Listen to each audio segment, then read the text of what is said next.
അയ്യ വണക്കം. ആരംഭത്തിലെ അപമാനം. പ്രപഞ്ച പരാജയങ്ങളായിട്ടുള്ള പാകിസ്ഥാൻ ചാരവൃത്തി നടത്തുന്ന ടീംസ് ഇത്തവണ കെട്ടിയെടുത്തത് റഷ്യയിലോട്ടാണ്.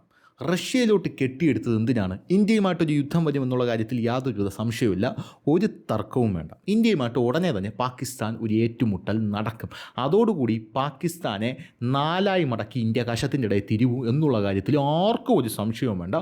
ഒരു ലോഡ് എണ്ണയും പിണ്ണാക്കും ഇവിടെയുള്ള സുഡാപ്പികളുടെ പോവും എന്ന് മാത്രമേ എനിക്ക് പറയാനായിട്ടുള്ളൂ. എന്തായിരുന്നാലും ഇപ്പോൾ ഇന്ത്യ റഷ്യയോട് വലിയ രീതിയിൽ കടപ്പെട്ടിരിക്കുകയാണ്. ഇന്ത്യ കടപ്പെട്ടിരിക്കുന്ന ഒരു പ്രധാനപ്പെട്ട കാര്യമെന്ന് പറയുന്നത് ഇന്ത്യയുടെ ആയുധങ്ങൾ എന്തൊക്കെയാണ്, ഇന്ത്യ ആയുധങ്ങൾ എന്തൊക്കെയാണ് ചെയ്യുന്നത്, എങ്ങനെയൊക്കെയാണ് ഓൾട്ടർ ചെയ്യുന്നത് എന്നൊക്കെയുള്ള ചാരവൃത്തി പാകിസ്ഥാൻ ഇപ്പോൾ അതിഭീകരമായിട്ട് വർദ്ധിപ്പിച്ചിട്ടുണ്ട്.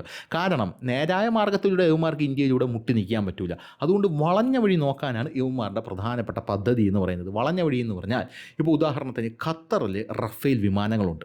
ആ റഫേൽ വിമാനങ്ങൾ അവിടെ പോയി ഓട്ടിച്ചു നോക്കി ഖത്തറിനെ സോപ്പിട്ട് എന്ത് ചെയ്യും, ഈ വിമാനങ്ങളുടെ രഹസ്യമൊക്കെ ഞങ്ങൾക്ക് ചോർത്തി തരുമോ എന്ന് പറയുമ്പോൾ ഖത്തർ പറയും, ഓ ആ മൂലയിൽ ചെന്ന് ഇരിയെന്ന് പറയും, മൂലയിൽ ചെന്ന് കുനിഞ്ഞിരിയെന്ന് കൂടെ പറയും. അങ്ങനെയാണ് ഖത്തർ പറയുന്നത്. പക്ഷേ യവന്മാർ വന്ന് വീമ്പിളക്കും ഖത്തർ നമുക്കെല്ലാം പഠിപ്പിച്ചു തന്നു കേട്ടോ. അപ്പോൾ ഖത്തർ അമീർ വന്ന് യവന്മാരെ അണ്ടം വലിച്ചു കീറും.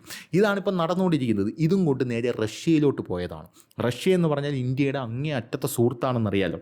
റഷ്യയുടെ അടുത്ത് പലതവണ തെണ്ടാനായിട്ട് നേരത്തെ ഷഹബാസ് ഷെരീഫ് പോയിരുന്നു. റഷ്യൻ പ്രസിഡന്റ് വ്ളാഡിമിർ പുടിൻ കാലുമടക്കി മുഖം നോക്കി 10 തൊഴി കൊടുത്തു. എന്നിട്ടും വീണ്ടും പോയിരിക്കും. വീണ്ടും പോയിരുന്നിട്ട് റഷ്യൻ പ്രസിഡന്റിനോട് നമ്മുടെ പാകിസ്ഥാൻ പ്രധാനമന്ത്രി പറഞ്ഞത് ഐ നോ, അതായത് നമുക്കറിയാം നിങ്ങൾ ഇന്ത്യയുമായിട്ട് വളരെ കൂട്ടാണ്, അതിഭീകരമായിട്ടുള്ള കൂട്ടാണ്, ഇതൊക്കെ നമുക്കറിയാം, പക്ഷേ അതുപോലൊരു ബന്ധം നമുക്ക് വേണം എന്നാണ് കൃത്യമായിട്ട് റഷ്യൻ പ്രസിഡന്റിനോട് ഷഹബാസ് ഷെരീഫ് പറഞ്ഞത്.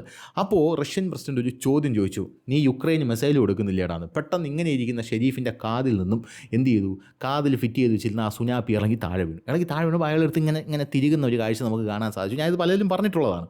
അപ്പോൾ തിരികുന്ന, അപ്പം റഷ്യൻ പ്രസിഡന്റ് അവൻ ഇങ്ങനെ നോക്കുന്നുണ്ട്, വളരെ കീനായിട്ട്, വളരെ ബോൾഡായിട്ട് ഇങ്ങനെ നോക്കിക്കൊണ്ടേയിരിക്കുകയാണ്. ഇവൻ ഇതിങ്ങനെ തിരിവൊന്നും ശരിയാവുന്നില്ല, വീണ്ടും താഴെ പോകുന്നു.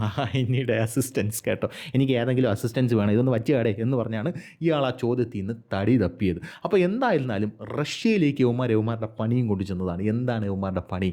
S-400 രഹസ്യങ്ങൾ ചോർത്തുക. S-400 രഹസ്യങ്ങൾ ചോർത്തി എങ്ങനെയാണ് യവന്മാർ ഈ സെറ്റപ്പ് ഉണ്ടാക്കി വെച്ചിരിക്കുന്നത് എന്നുള്ളതും അവിടെയുള്ള ഇന്ത്യക്ക് തരാനുള്ള ചില ഹെലികോപ്റ്ററുകളുടെയും രഹസ്യങ്ങൾ ചോർത്തുക.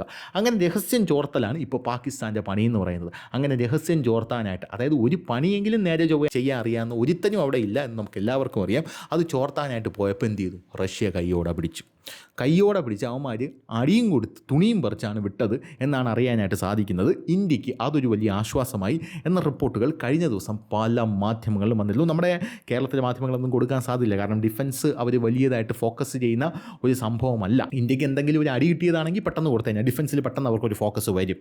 അങ്ങനെയാണല്ലോ സാധാരണ, അത് അങ്ങനെ വരൂ, അത് നമുക്കെല്ലാവർക്കും അറിയാം. കാരണം ഇന്ത്യക്ക് എന്തെങ്കിലും ഒരു ഗുണം കിട്ടുന്ന കാര്യമാണെങ്കിൽ അവർ പറയും ഞങ്ങൾ ഡിഫൻസ് ഫോക്കസ് ചെയ്യില്ല എന്ന് പറയും. അതേസമയം ഇന്ത്യയിലോട്ടൊരു മിസൈൽ വന്ന് വീണാൽ പറയും ഉടനെ ഈ മിസൈൽ ഇങ്ങനെയായിരുന്നു, ഈ മിസൈൽ അന്ന് അവിടെ പണിതപ്പോഴേ ഇന്ത്യയോട് പല ആൾക്കാരും പറഞ്ഞതാണ് എന്നൊക്കെ സ്വന്തത്തിൽ പിടിച്ചുകൊണ്ട് വരും. അവിടെ ഇരിക്കുന്ന പല മാധ്യമ ജഡ്ജിമാരും ഉടനെ തന്നെ ഡിഫൻസ് വിദഗ്ധന്മാരായി പരിണമിക്കും. ഇതാണ് അവരുടെ പ്രധാനപ്പെട്ട ജോലി എന്ന് പറയുന്നത്. എന്തായിരുന്നാലും ആ വാർത്ത ഇതാണ് ആ വാർത്ത. ഇനി വാർത്ത ഏതിലും വന്നോടാ, നിനക്ക് മാത്രം ഈ വാർത്ത എവിടെ നിന്നോടാ കിട്ടുന്നത്, ഞമ്മൻ്റെ ഇക്കായ പഞ്ഞി കിട്ടോടാ എന്നൊക്കെ പറഞ്ഞ് കുറേ സുഡാപ്പികൾ വന്നിരുന്ന് മെഴുകുന്നുണ്ട്, അലവലാദികൾ. ഇവന്മാരെയൊക്കെ അണ്ണാക്കിലാണ് അവിട്ടിട്ട് പൊട്ടിക്കേണ്ടത്. അപ്പോൾ ഇതാണ് ആ വാർത്ത. വാർത്ത എല്ലാത്തിലും വന്നതാണ്. ആ വാർത്ത ഞാൻ വേണമെങ്കിൽ ഇവന്മാർക്ക് എഴുത്ത് വായനയെന്ന് പറഞ്ഞൂടെ, ഞാൻ ഒരു കാര്യം ചെയ്യുക, അത് മലയാളത്തിലാക്കി അങ്ങ് വായിച്ചു കൊടുക്കുക. എന്താണ് ഈ സംഭവം? അതായത് ഇന്ത്യക്കെതിരെ നിരന്തരം ഗൂഢാലോചന നടത്തുന്ന പാകിസ്ഥാൻ വീണ്ടും അന്താരാഷ്ട്ര തലത്തിൽ നാണക്കേടിൻ്റെ സാഹചര്യം നേരിട്ടു. ഇത് പറയണ കേട്ടാത്തൊന്നും അമ്മാറ്റി നാണക്കേടിൻ്റെ സാഹചര്യം ഇതുവരെ നേരിട്ടിട്ടേ ഇല്ലെന്ന്. കഞ്ഞി കുടിക്കാൻ വകയില്ല. അങ്ങനെയാണ് ഇവന്മാർ അവിടെ കിടക്കുന്നത്. 1 കിലോ ആട്ടയ്ക്ക് 2500 രൂപ എന്തോ ആണ് അവിടെ എന്നാണ് റിപ്പോർട്ടുകളെല്ലാം തന്നെ പുറത്തു വരുന്നത്. അപ്പോൾ കഞ്ഞി കുടിക്കാൻ വകയില്ലാതെ കിടക്കുന്ന ഒരു രാജ്യമാണ് പാകിസ്ഥാൻ എന്ന് പറയുന്നത്. ഒരുപാട് നാണക്കേടുകളൊക്കെ നേരിട്ടിട്ടുണ്ട്. ആ കൂട്ടത്തിൽ ഒരു വലിയൊരു നാണക്കേട് കൂടെ വന്നു, അത്രയേ ഉള്ളൂ. അതൊക്കെ പാകിസ്ഥാൻ, അതായത് ആദ്യമൊക്കെ അവന്മാർക്ക് ഒരു വിഷമം തോന്നി, പിന്നെ അത് ശീലമായി. അതുകൊണ്ട് അങ്ങനെയൊന്നും പറയണ്ട. എന്തായാലും പാകിസ്ഥാൻ രഹസ്യാന്വേഷണ ഏജൻസി ആയിട്ടുള്ള ISAയുടെ ചാരശൃംഖലയെ റഷ്യ തുറന്നു കാട്ടി. റഷ്യയിൽ നിന്ന് S-400 ഹെലികോപ്റ്റർ, സാങ്കേതികവിദ്യ തുടങ്ങിയ നൂതന വ്യോമ പ്രതിരോധ സംവിധാനങ്ങൾ മോഷ്ടി മോഷ്ടിക്കാൻ ഈ ശൃംഖല ശ്രമിച്ചിരുന്നു.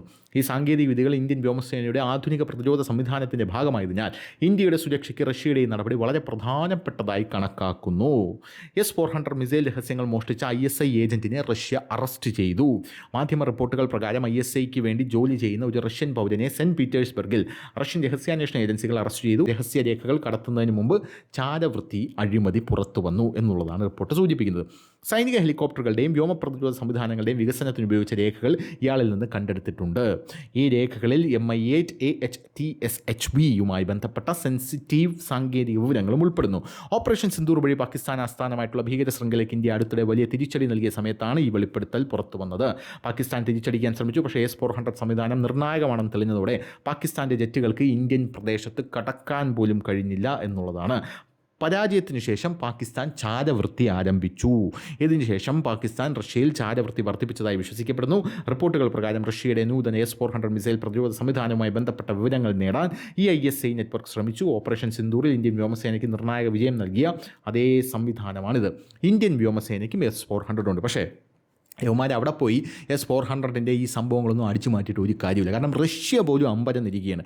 S-400 റഷ്യ നമുക്ക് തന്നു. യഥാർത്ഥത്തിൽ വേറൊരു റിപ്പോർട്ട് പുറത്തു വരുന്നത് എന്താണെന്നറിയാമോ? ഈ S-400 എന്ന് പറയുന്നത് നമുക്ക് തരുന്ന സാധനം എന്ന് പറയുന്നത് S-400 അല്ല, S-500 ആണ്.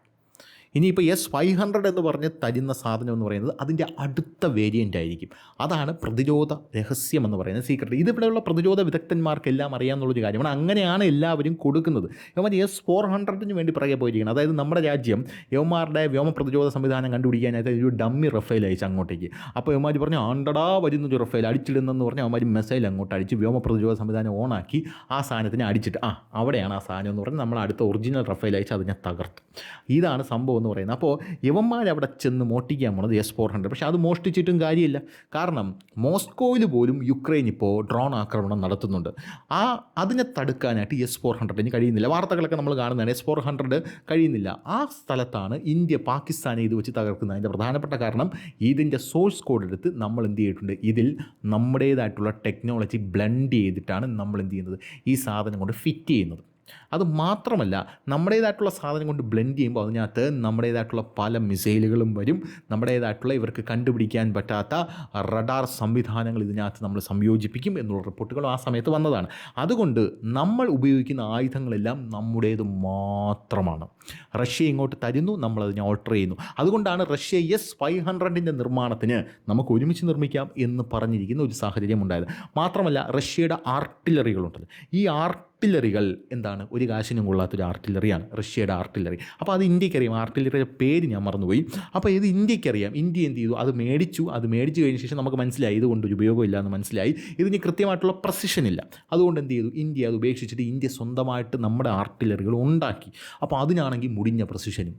അത് എവിടെയാണോ നമ്മൾ വിചാരിക്കുന്നത് അവിടെ ചെന്ന് കൃത്യമായിട്ട് അത് വീഴും. ഇത് കണ്ട് റഷ്യ എന്ത് ചെയ്തു, അമ്പരന്ന റഷ്യ വന്നിട്ട് പറഞ്ഞു ഇത് നമുക്ക് ഒരുമിച്ച് നിർമ്മിക്കാം എന്ന് പറഞ്ഞു. അപ്പോൾ ഇന്ത്യ പറഞ്ഞു വേണ്ട എന്ന് ഇന്ത്യ പറയുന്ന ഒരു സാഹചര്യമുണ്ട്. അതുകൊണ്ട് റഷ്യ പോലും അമ്പരന്ന് നിൽക്കുകയാണ് ഇന്ത്യയുടെ ഒരു സാഹചര്യത്തിൽ.